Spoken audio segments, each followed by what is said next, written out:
In the previous video, I noted that I did an abbreviated version of the basic document structure. In this video, I'm going to discuss the basic document structure for both HTML 4.01 and XHTML documents. So, to properly set up an HTML 4.01 document, we've got to include a doc type. Now, the doc type declaration simply states what type of document this is. This is an HTML public document, and then we put the location according to the W3C specification of the document. So it's W3C DTD, which stands for Document Type Definition, HTML 4.01 in English. And then we've got to give a URL for where that's located, which is going to be http://www.w3.org, that's the W3 site, /tr/html4/strict.dtd, which means we're using a strict version of HTML 4.01. It's going to be strictly interpreted. All right, so now we do our HTML tag, and some people say you should set the language option to the language we're using. We're using English, so our language attribute or our lang attribute becomes English. After that, it's pretty much the same as we saw before. Title, this is an HTML 4.01 document.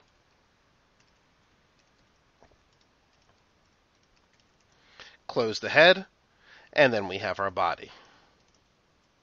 And I'm just going to put welcome to HTML 4.01.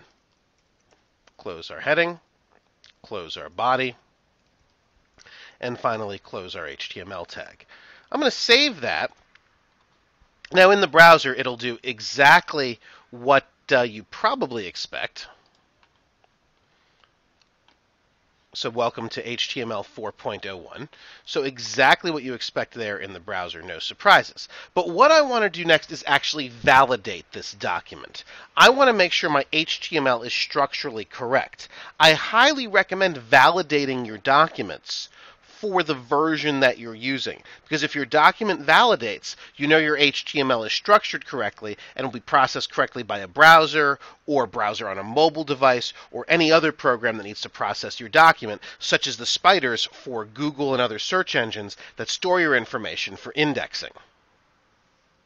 So I've opened my browser to validator.w3.org and then /validate_by_input.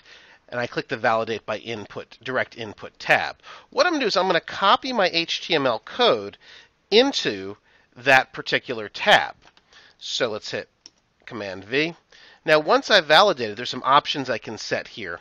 We're validating it for HTML 4.01, and we're going to click Check.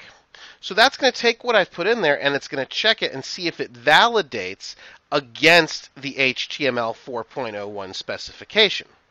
We should get a message telling us if we've made any errors, etc. So this is a good way to correct any errors you might make when creating your HTML 4.01 document. And the first time through here, I got 7 errors and 4 warnings, which seems like a lot. But I see I made an error in the doc type right here. So let me go correct that error. That should be a capital C for W3C. So because it didn't recognize that, it wasn't able to correctly do this. Let me look at this real quick. Doc type HTML public. We have the quote dash / W3C DTD HTML 4.01 in English. And then the URL looks correct to me. Don't want to make the same mistake twice. All right, let's copy this. And again, let's call up our browser.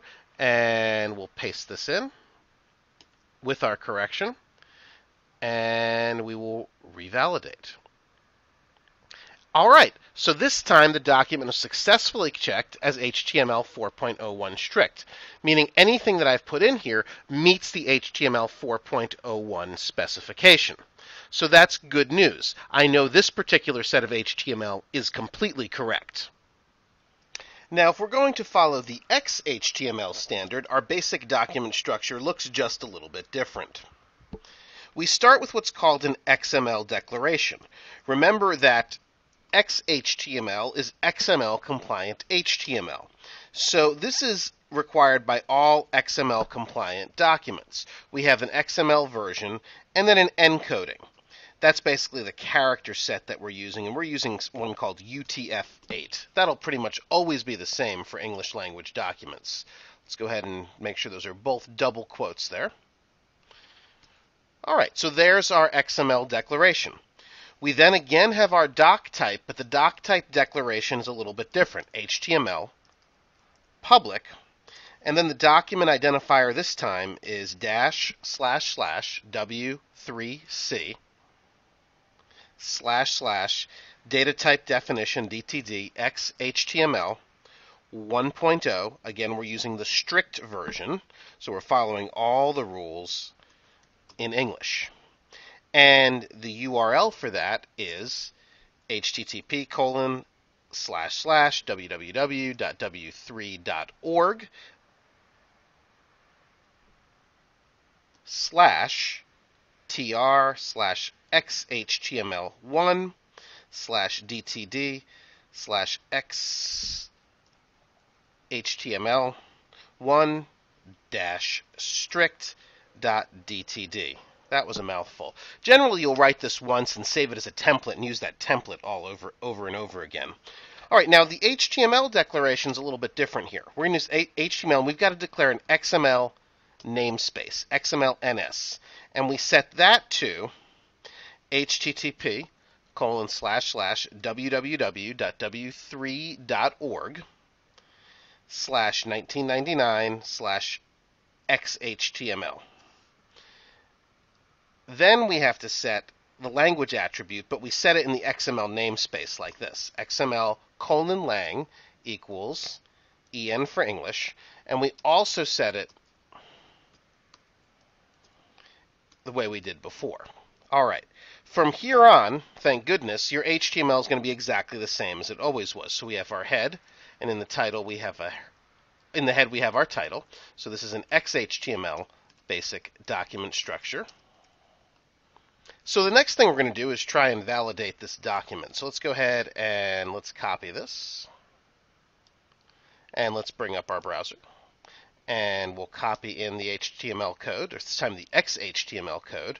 We'll set the doc type to XHTML because that's what we want to validate. We'll click check. And this document was successfully checked as XHTML 1.0 strict. So we know this meets all of the standards of XHTML. Don't forget, with XHTML, we've got to close all of our tags, all of our elements. They've got to be properly nested. We've got to be consistent with capitalization. It's a much stricter version of HTML, and it's actually the one I prefer to use. Now, HTML5 actually relaxes some of these rules, and in the next video, we're going to take a look at the HTML5 basic document structure.